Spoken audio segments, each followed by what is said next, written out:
അസ്സലാമു അലൈക്കും വറഹ്മത്തുള്ളാ. ഇന്ന് ശഅബാൻ 24, അതായത് 6 ദിവസമോ 5 ദിവസമോ മാത്രമേ ഇനി ഈ മാസത്തിൽ ബാക്കിയുള്ളൂ.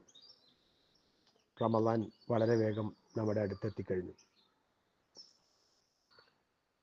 റമദാനിൽ നമ്മളുടെ മനസ്സും ശരീരവുമൊക്കെ പാപമോചനത്തിനും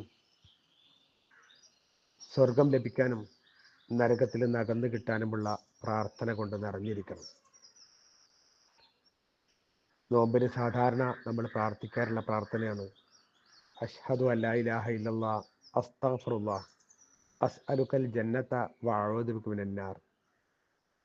അഷ്ഹദു അല്ലാ ഇലാഹ ഇല്ലല്ലാഹ്, അല്ലാഹു അല്ലാതെ ആരാധനക്കർഹനായി മറ്റാരുമില്ലെന്ന് ഞാൻ സത്യം ചെയ്യുന്നു. അസ്തഗ്ഫിറുല്ലാഹ്, അല്ലാഹുവേ നിന്നോട് ഞാൻ പാപമോചനത്തിന് തേടുന്നു. അസ്അലുക്കൽ ജന്നത, ഞാൻ നിന്നോട് സ്വർഗം ചോദിക്കുന്നു. വഅഊദു ബിക മിനന്നാർ, നരകത്തിൽ നിന്ന് നിന്നോട് ഞാൻ രക്ഷ തേടുകയും ചെയ്യുന്നു. ഇത് നോമ്പ് കാലത്ത് സ്ഥിരമായി നമുക്ക് പ്രാർത്ഥിക്കാവുന്ന പ്രാർത്ഥനയാണ്. റമദാനിൽ 3 പത്തുകളായിട്ടാണ് നാം ആചരിച്ചു വരുന്നത്. അഥവാ 3 പത്തിനും സവിശേഷമായ ചില ഗുണങ്ങൾ കൂടി റസൂലുള്ളാഹി സ്വല്ലല്ലാഹു അലൈഹി വസല്ലം പറഞ്ഞു തന്നിട്ടുണ്ട്. അതിൽ ഒന്നാമത്തെ 10 റഹ്മത്തിന്റെ 10ആണ്, കാരുണ്യത്തിന്റെ 10ആണ്. അള്ളാഹുവിന്റെ കാരുണ്യം ഒന്ന് മാത്രമാണ് നാം ഇവിടെ നിലനിൽക്കുന്നതും നമുക്ക് സ്വർഗം ലഭിക്കാൻ കാരണമാകുന്നതും ഒക്കെ തന്നെ.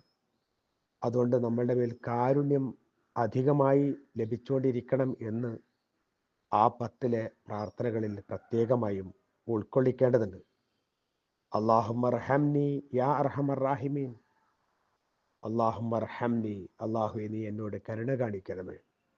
യാ അർഹമർ റാഹിമീൻ, കരുണ കാണിക്കുന്നവരിൽ ഏറ്റവും കൂടുതൽ കരുണ കാണിക്കുന്നവന് നീ എന്നോട് കരുണ കാണിക്കണമേ എന്ന് ഇടയ്ക്കിടയ്ക്ക് നമ്മൾ പറഞ്ഞുകൊണ്ടേയിരിക്കുക. അത് ഉറക്കെ പറയണമെന്നോ ഒരുപാട് ആളുകൾ കൂടി തേടണമെന്നോ ഒന്നുമില്ല.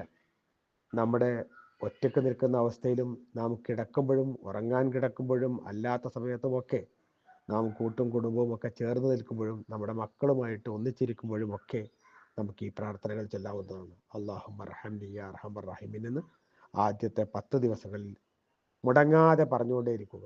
സർവശക്തി നമുക്ക് കൂടുതൽ കാരുണ്യം നൽകിക്കൊണ്ട് നമ്മെ സ്വർഗസ്ഥമായ അവസ്ഥയിൽ എത്തിക്കട്ടെ.